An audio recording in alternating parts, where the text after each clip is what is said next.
'Cause when the music fades and all is stripped away, and I simply come,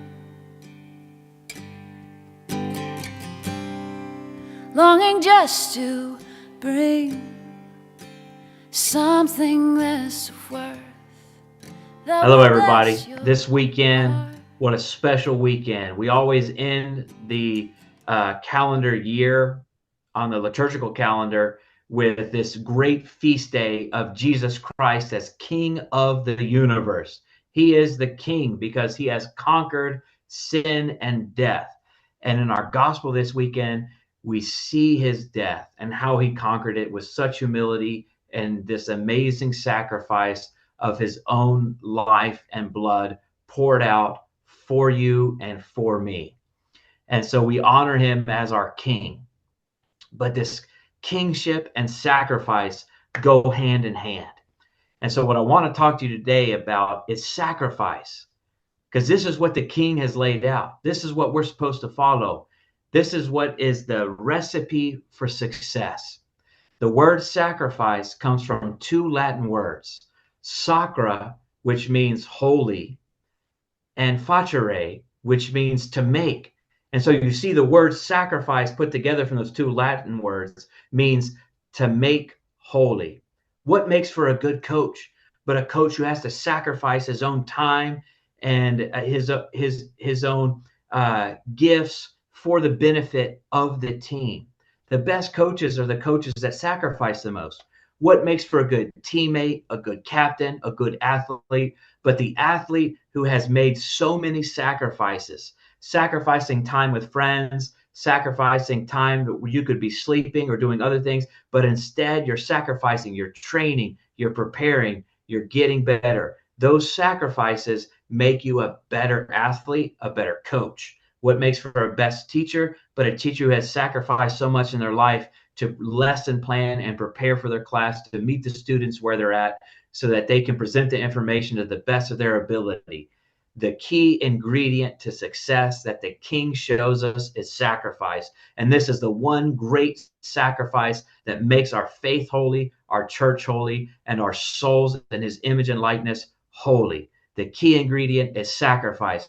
There is no other way but to make sacrifices. Make those sacrifices on and off the field. Your game will be holy, your soul will be holy, and you'll be the best you can be. God bless. So I grew up playing soccer in Arizona, and every time before a game, I would always write the verse Philippians 4:13 on my wrist. And that's a big thing a lot of athletes do. And so if you don't know what it is, Philippians 4:13 is I can do all things through Christ who strengthens me.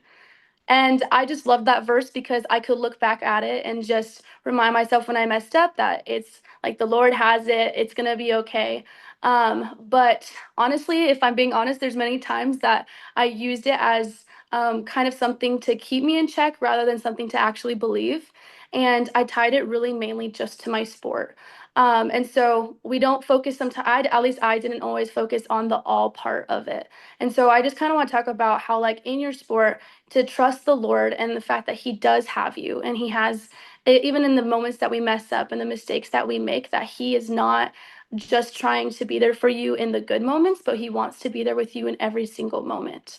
Um, and so in college for me, I actually experienced my first year of college. I actually ended up struggling a lot with my mental health, and just didn't. I was really struggling to find God in that. And I was like, "You've left me. I don't know where you are." And it just isn't the truth that the reality of what was happening for me was that I was trying to go through all of my struggles alone. And now looking back, I just know that God was there and that He wanted to enter into it.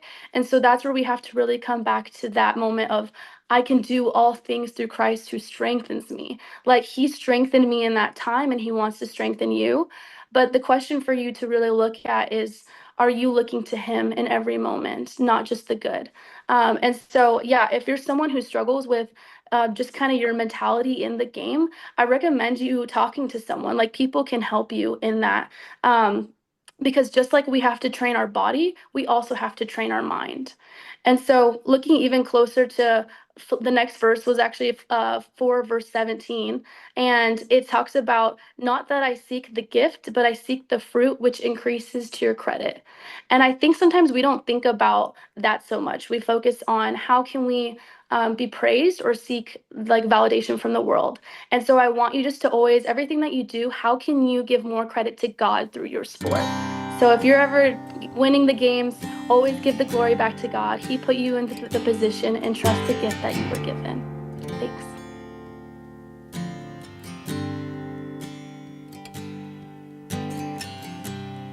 Cause when the music fades and all is stripped